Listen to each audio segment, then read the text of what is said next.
Welcome, Alex Conen, to this podcast. This episode is going to be a very special one because it's the first one that we make in English.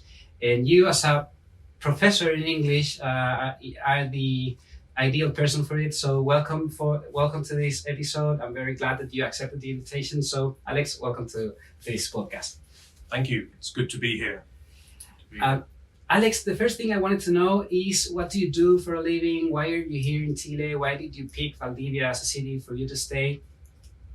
So, I'm an English teacher, first of all, but I'm also a translator. I'm a subtitler as well, so I work a lot with kind of audio-visual materials. So I subtitle films, TV series, from Spanish into English, but also for the deaf as well. Wow. So that's what I do, but I mainly teach English as well.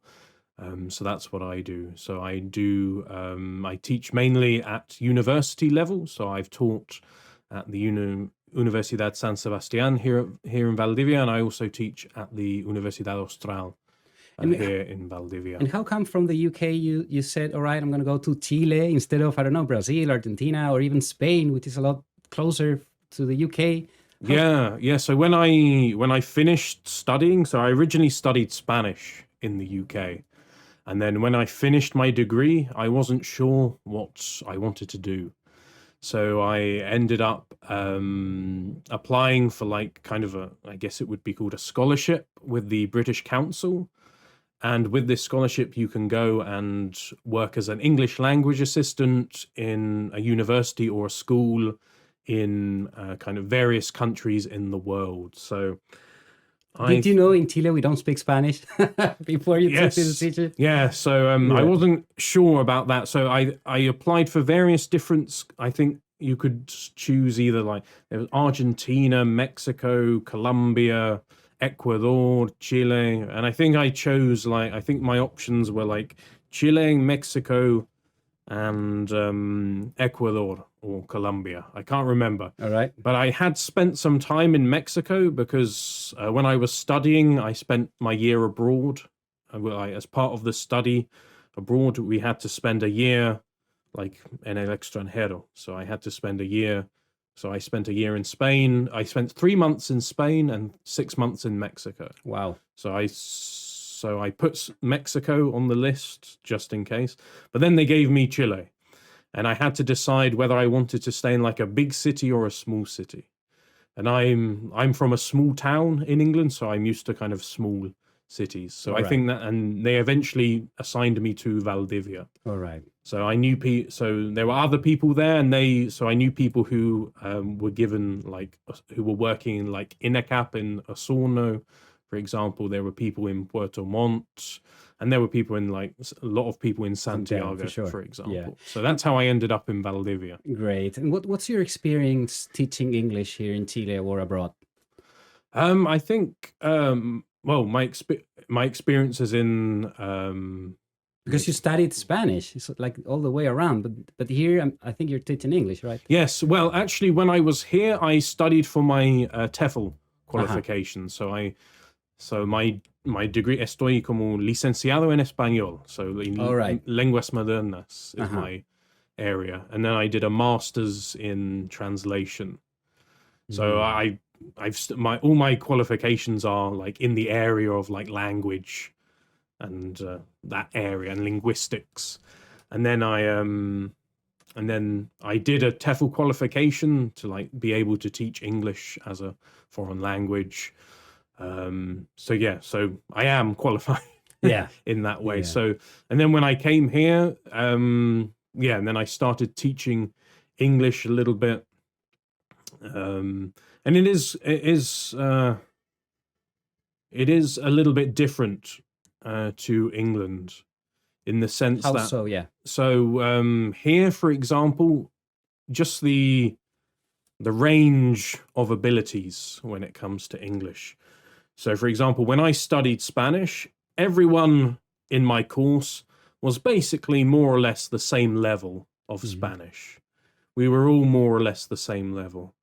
But here, like all the students my first year students, everyone is kind of at a different level because of the way the Chilean education system works. Basically, if you went to huge difference between, a public school, people who went to public school maybe don't have as high a level.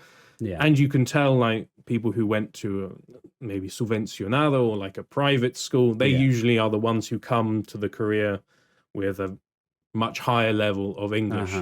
And unfortunately, what I've noticed is universities don't do much about this. They just put everyone in the same class and we teach everyone in the same way, which means sometimes when I'm planning a class, I have to make sure, well, I don't want it to be too hard for these students, but also I don't want it to be too easy for these students, which is actually quite difficult. It is. Because often you see like one student over here is really, really struggling, and the other student over here is just bored because it's just too easy. Well, I didn't know universities didn't like separate the students. Well, I can only speak from my experience. I don't know if all universities do that, but certainly my experience in the couple of universities I've worked in is that just everyone goes together, but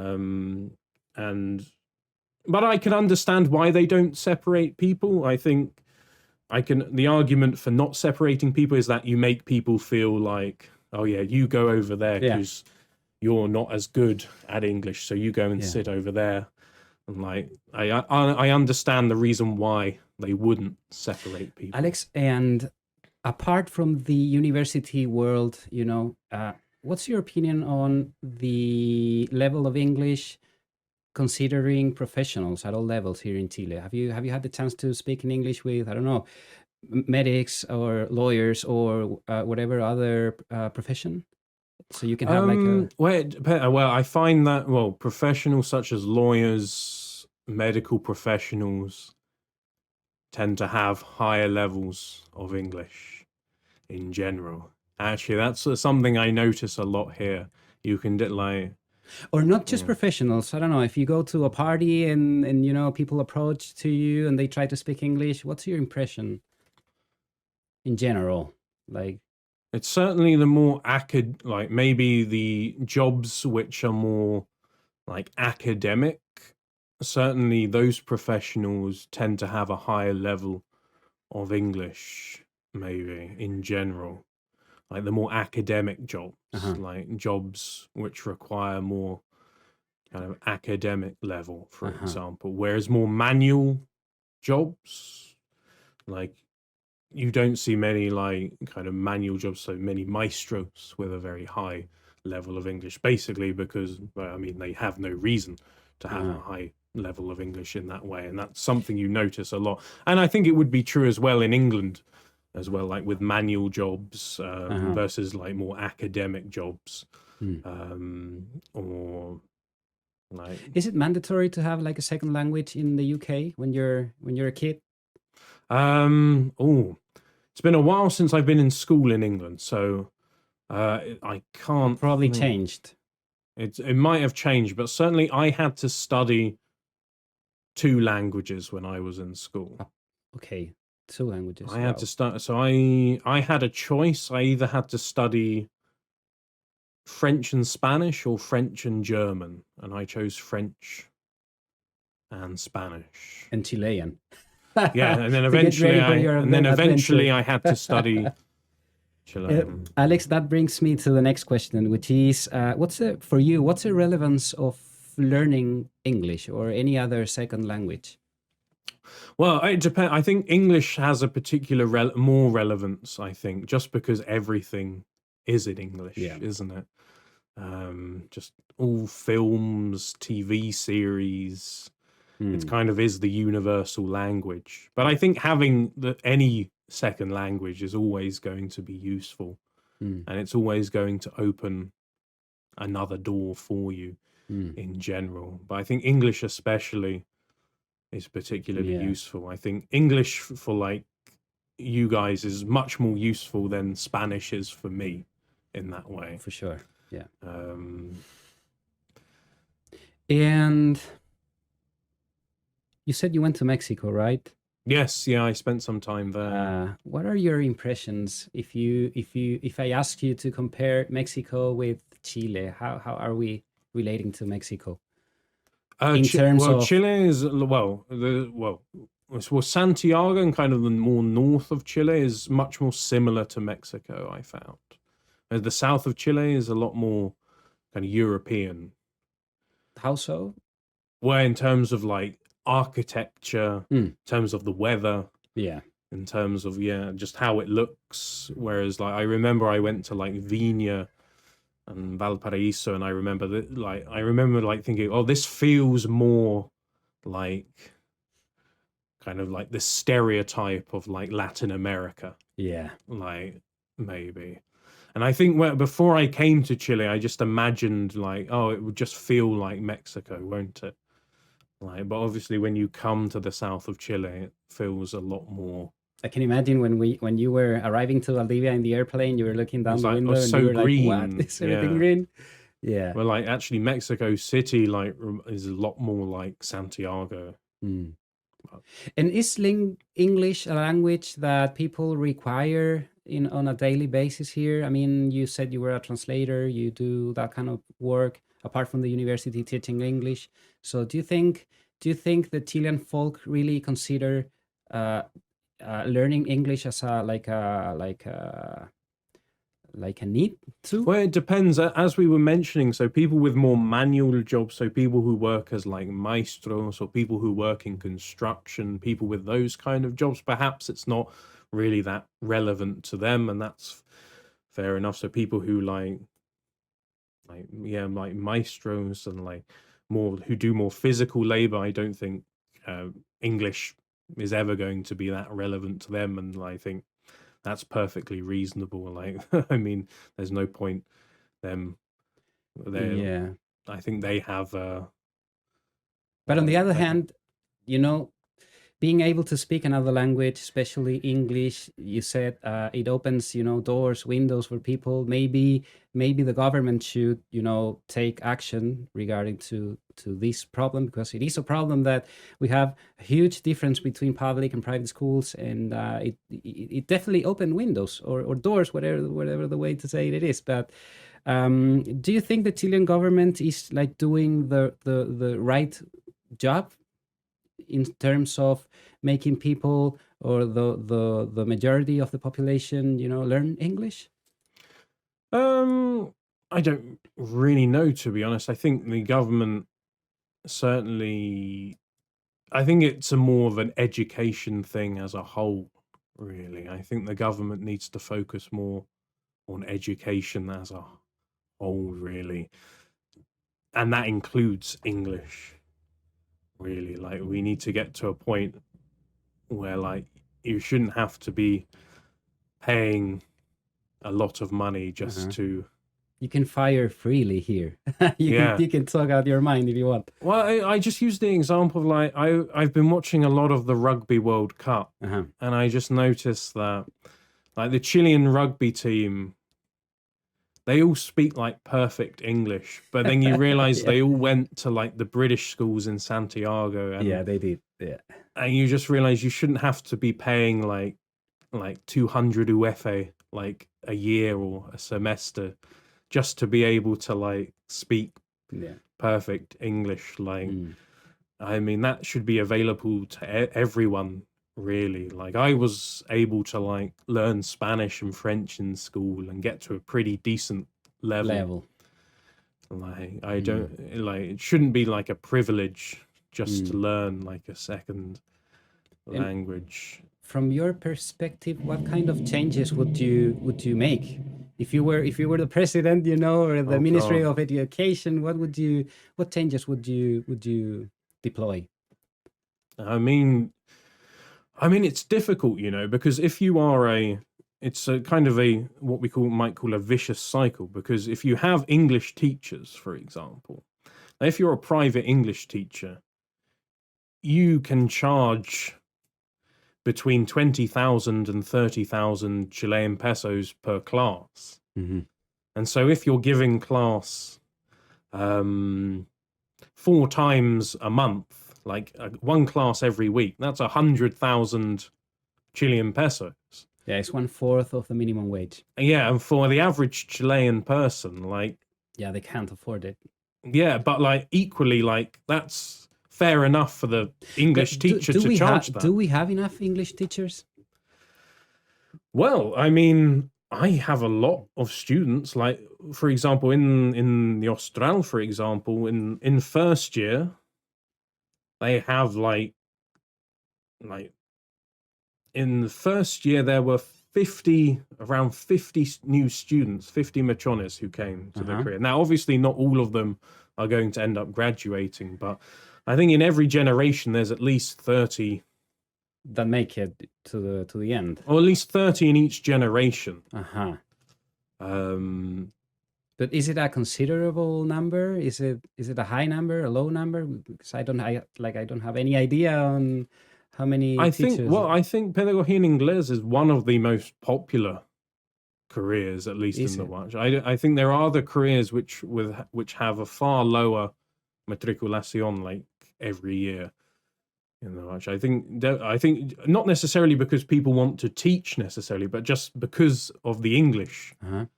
Because not all of my students want to become teachers necessarily, but just the fact that it's English more than anything. Because I think people like want the English, want the ability to speak English. And obviously, the course at the watch is very much focused on pedagogy. But not all the students are going to become teachers. A lot of them are interested in things like translation. A lot of them just want the ability to have to be fluent in English, basically. Yeah. Alex, have you had the chance to visit like a public little school in a small town in this region, for example? I've not had the chance to visit, but I've spoken to various people who work in public schools. I know I've also had students who've come. And what do they from public tell you? schools? But it's like some public schools are actually, well, from what I've heard, like some public schools are actually quite good. Here in the city, you mean? And some like are not so good. Like you hear some very, like even like within public schools, you hear some very good stories and some very like bad stories as well. So even there's a lot of variety I've heard about the quality of public schools. But you're thinking about Valdivia as a big city here in. I think this is just kind of like Valdivia mostly. Like I've heard like the English teacher, for example, is also the geography teacher. And they just teach English as well because they know English, for example. There isn't like a English teacher. It's just another teacher who also teaches English at the same time. But I think for a lot of people, like, I mean, we're living in pretty difficult times. A lot of people are living in difficult times. I think simply like English isn't really a priority for a lot of people. Like if you're earning the minimum wage and you're just trying to feed your family and you're just trying to I mean, English might not be a priority. And there's a lot of people here, like I imagine they don't, if you're doing like, as I mentioned again, like manual labor, if you go through your day, I mean, living your life without like even thinking about English. You're not going to speak English to the tools. Like you might not even need English at all. It might not even be relevant. But certainly I think even if you don't need English, I think everyone should have the access at least to like, if they ever wanted to, I think there should be like the option if they wanted to, even if they never would, even if they don't want to. I think it would be good to like at least like have like workshops. Like I get a lot of students who are like private students who say like, my boss has asked me for English. My boss wants me to learn English. That's what happens. I've heard of that. Like my boss wants me to learn English. The thing for me, I mean, the way I see this problem is, and I agree with you, it's not like a concern today, but it is a concern that the state should take care of, considering, 10 or 15 to 20 years ahead, because the idea is to have more professionals, more workers that can relate to people from overseas, because we are in a connected world, and in every year it's a lot easier to travel from one country to another. I mean, considering in Europe they don't even have like borders, physical borders, so you can go to another country without having even to stop in the car or on the bike or whatever your transport is. So what would be for you the answer for this problem, considering 10, 15, 20 years ahead? Is it to have more teachers? Is it to take money from, because we waste a lot of money here in Chile, Yes. we do waste a lot of money. Maybe. I think we need to value education more in general. I think there is a big neglect, not just in this country, but in Latin America, is it? Well, like in the world, I think. In the world? In England as well. I don't think teachers are appreciated in many countries. I thought they were. Well, no, I think not just in Latin America, in the UK as well, teachers aren't appreciated. They're overworked and underpaid, we say. Are they? And like, if you want people to learn English, you've got to pay the English teachers a good salary in order for them to teach people English. Like, it's okay saying, okay, we need people to learn English, but who's going to teach those people English? We need the English teachers. And I thought you guys were in the same position as Germany, for example, which is a country where everyone thinks very well of teachers. And I think Germany is slightly more progressive in that way. Germany's slightly more kind of progressive, but England's a bit more. We're a bit. Yeah. We don't really. Wow. We're a bit regressive. We've been regressing for a while in terms of like social and educational issues for a while, actually. But yeah, I mean, it's okay to say, we need more people to learn English, but we also need to respect and like give more opportunity. We need to make at all levels. You mean like education at all levels? I mean, we have lots of like talented people and future teachers, but we need to make sure they are paid what they are worth, because at the end of the day, like, they're going to be inspiring future generations. And like, and I have so many talented students, but like, I don't want them going into a world where they're going to be earning like nothing, because like, how are they going to like motivate anyone to learn English if they're earning like 400,000 Chilean pesos? Work has got to be paid, like if they're not earning what they're worth. And like, it's hard, especially like and especially if like you're reading rumors of like, I mean, if you're reading rumors that like certain people in the government want to get rid of free university education, and then there's some people who wouldn't even be able to afford to go to university, and that could be one of the it's like a death sentence in the end. That could be one of the best English teachers, and that person might not be able to go to university. Like, if like they get rid of like gratuidad, for example. I mean, it was like that 10 years ago, was it? Like 10 years ago, we almost didn't have not even one free university. You had to pay for everything. In Universidad Austral, you had to pay for every. There are exceptions, of course, but in general, you had to pay. Yeah, it's like a new law that the Congress approved, and it was like maybe less than 10 years. So I think it's like a big issue with education in general, like, and like, if people want to learn English, like, I mean, people should be encouraged to learn. But I would encourage people to learn English and another career. I think we should encourage like English. I like the idea that the Austral has and like other universities have, where like you learn English as well. Like, you have like these ramos in English alongside your career. I would also introduce like maybe you have to take an exam in English, like you'd have to do like the CAI exam, like the Cambridge exam, or like you'd have like the TESOL exam. And then every student who like maybe engineering student, law student, they would also graduate from university with an English qualification Exactly. as well. Exactly. So not they have their título, but they also have an English qualification like B2, C1 as well. I think that would be a good idea as well. And in the end, they can translate that to money, because an employer is going to look at you and he was going to say, you have your English certified. So, and that would be like valid in like Europe as well, like the United States potentially, Australia. So they'd be able to go anywhere they like with that. Yeah. So that would be a good idea as well, like funding like English qualifications as well. Alex, to finish this interview, you said you made translations, you worked at University Austral. I don't know if you do private classes as well. Yes, I do private classes. Not as much as I did, because I just don't have that much time these days. Are you working full time right now? Or? More or less. Like I kind of work. I work part time in a lot of different places. All right. So it ends up being kind of full time. Like part time in a lot of.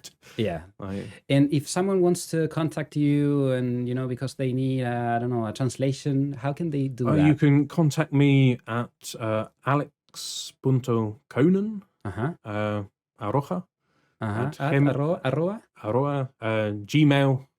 gmail.com. Okay, great. Maybe you could put a graphic. I'll do that. Yeah, I will. We will. So again, thank you so much for being here.